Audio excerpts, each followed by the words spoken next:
शपथ ली, उसके 3 महीने के अंदर अंदर ये 2-3 कानून बड़े खतरनाक है। नंबर 1 यूएपीए, और यूएपीए में अब क्या कर दिया है कि जिस भी व्यक्ति को जब चाहे जहां से चाहे बिना समन, बिना नोटिस, बिना वारंट के इंस्पेक्टर गिरफ्तार कर सकता है। कौन इंस्पेक्टर?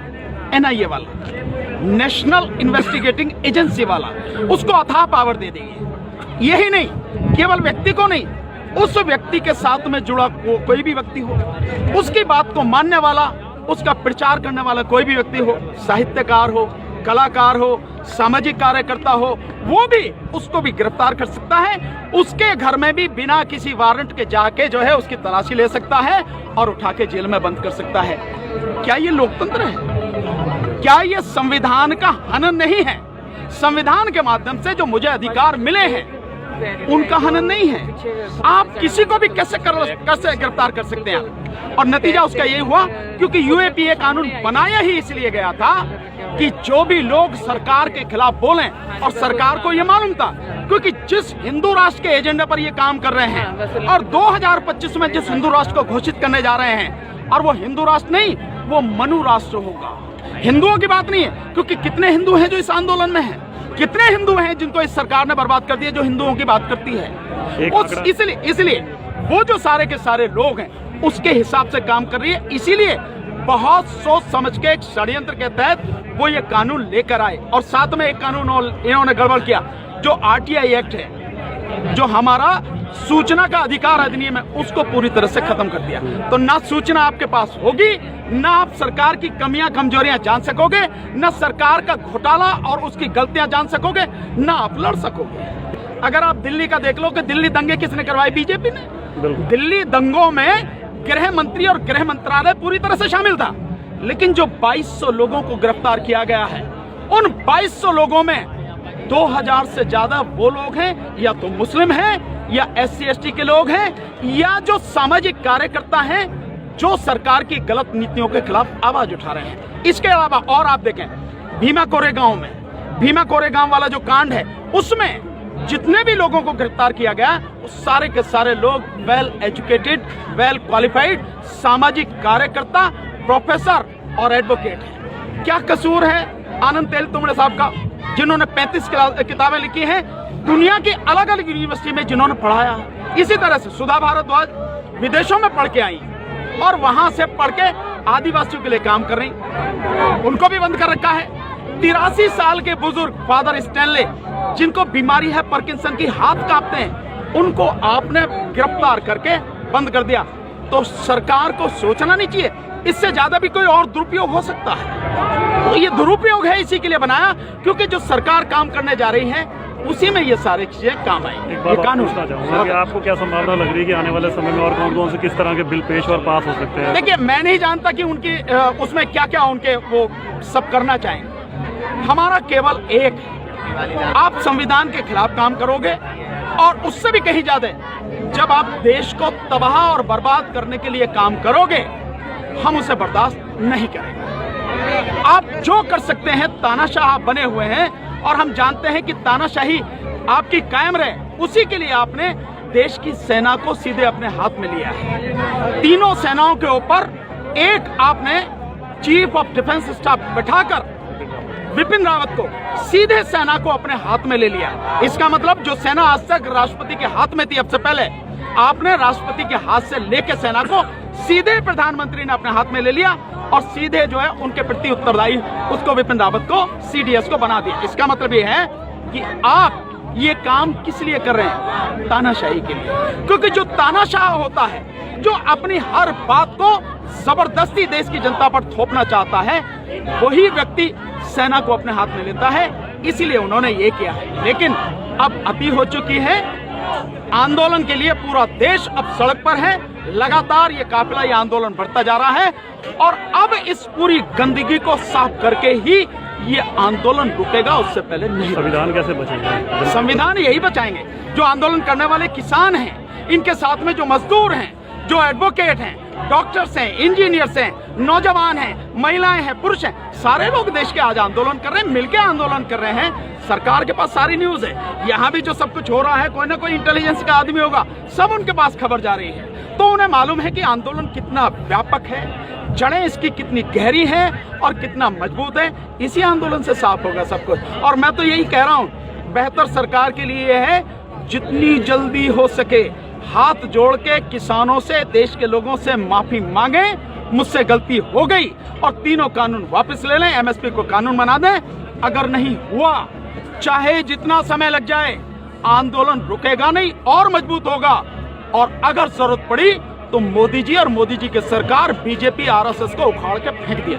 तो देश के लोगों के पास संवैधानिक ऐसा कौन सा अधिकार है जिसके तहत हम लोग विदेशी सरकारों से या किसी तरीके से या यूनाइटेड नेशंस का इंटरफेयर करा सकते हैं? नहीं, देखिए, यूनाइटेड नेशन का इंटरफेयर ऐसे नहीं हो सकता, लेकिन क्योंकि मानवाधिकारों का उल्लंघन हो रहा है। दूसरा, जो अंतर्राष्ट्रीय चार्टर के तहत सरकार ने उन चार्टर को मानने की, स्वीकार करने की सिग्नेचर उस पर किए हैं, ये उसकी जिम्मेदारी है। इसीलिए आप देख रहे हैं धीरे धीरे आवाज उठने लगी है। कनाडा के जो प्राइम मिनिस्टर हैं, उन्होंने बोला है। यूएस में भी अब लगातार हलचल होने लगी है। तो यूरोप में, एशिया में, सब जगह ये सारी चीजें धीरे धीरे होंगी। मानवाधिकार संगठन जो है वो भी अपनी कार्रवाई धीरे धीरे करेंगे।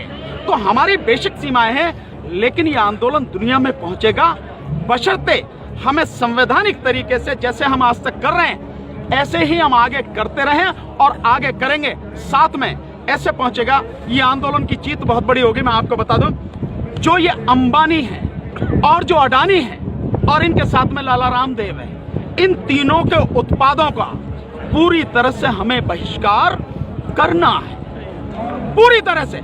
जितना जबरदस्त, जितना मजबूत हमारा बहिष्कार होगा, हमारा आंदोलन उतना ही मजबूत होगा, उतनी ही जल्दी हम अपनी मंजिल पर पहुंचेंगे। अंबानी का क्या है?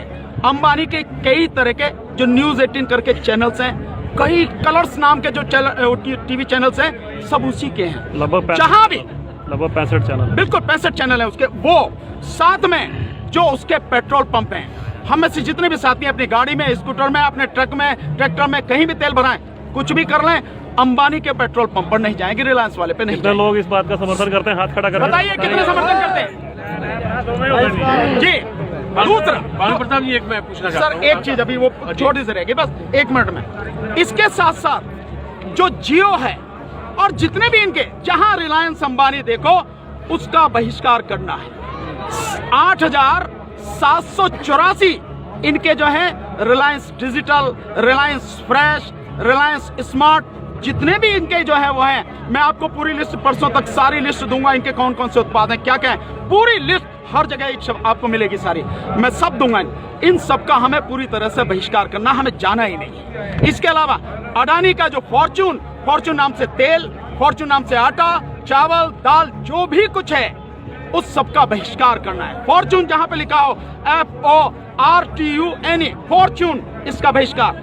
साथ में जो लाला रामदेव है, उसका पतंजलि, सब जानते हैं। और रुचि सोया, अब एक और चीज हो गई है कि रुचि सोया और ये पतंजलि और अडानी, साथ में विलमार, जो वहां की सिंगापुर की एक कंपनी है, ये सारे इकट्ठे हो गए।